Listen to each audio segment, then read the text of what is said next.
Hello everyone and welcome back to IMO Reviews. Today we are discussing Send Help. Rachel McAdams plays Linda, the CEO's #1 office grunt.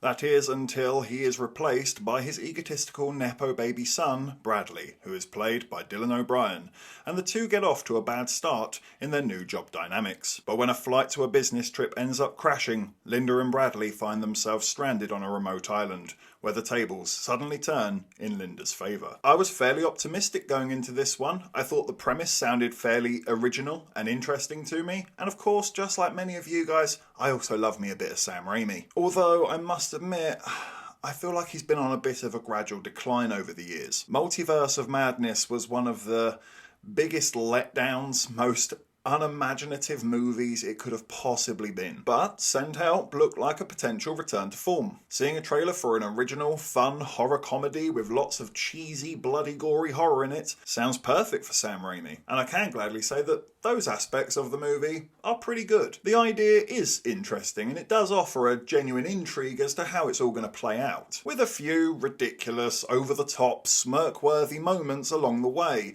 usually attached to those exceptionally gory moments. There's not many of them, but they are good when they happen, one including a boar which I think is probably the highlight of the movie. It was also fun to see Rachel McAdams step out of her comfort zone and take on something far more bloody, shall we say. And I think Dylan O'Brien is fine, but the truth of the matter is, these characters could have been played by anybody. And I don't think that's entirely the actor's fault. And that sadly does bring us to the negatives. A big one for me is the script. It feels so undercooked, exceptionally first draft. Narratively, this thing goes off the rails and becomes batshit insane in all of the wrong ways. It feels unfinished. It seems to me that some scrapped story ideas still linger within the dialogue. Without giving too much away, they have several moments in the film where they suggest a romantic subplot between the two characters that does not work at all. Not just in chemistry between the two characters, but it comes out of absolutely nowhere and consistently butts heads with everything else the movie is doing. And where you think it's going to play its hand pretty closely to the typical the poor get their own back on the rich type of film, again, the script consistently makes disastrous character decisions that leave the audience disliking both of them. You can't pick a side here. You hate both of these people and now you're stuck with them on this desert island for the duration of the film.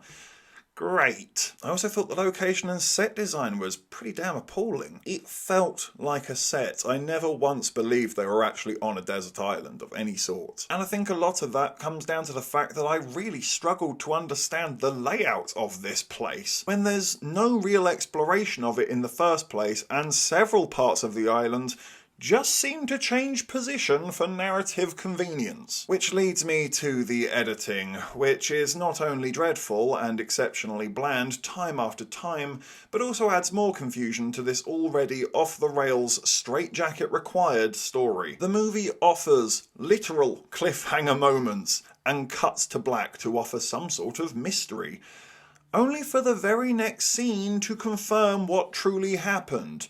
Not only verbally with fake-out dreams, but then with flashbacks as well. Then what was the point of the damn mystery? Why not just let the scene play out and let the actions of the character potentially surprise or shock the audience? Then offer an aftermath of the character dealing with said decision that they've made. And maybe the audience will be able to latch on to that character and actually give a crap at any point in this movie. It feels like it's all shown completely out of sequence, which just completely threw me off this narrative time and time again. It feels like the writers have opened up a jigsaw puzzle ages 5 and up, and they've got so frustrated with it that they've given up, got the scissors and sellotape and forced it together regardless of the mess they make. Yeah, that's one fine looking barbecue pit.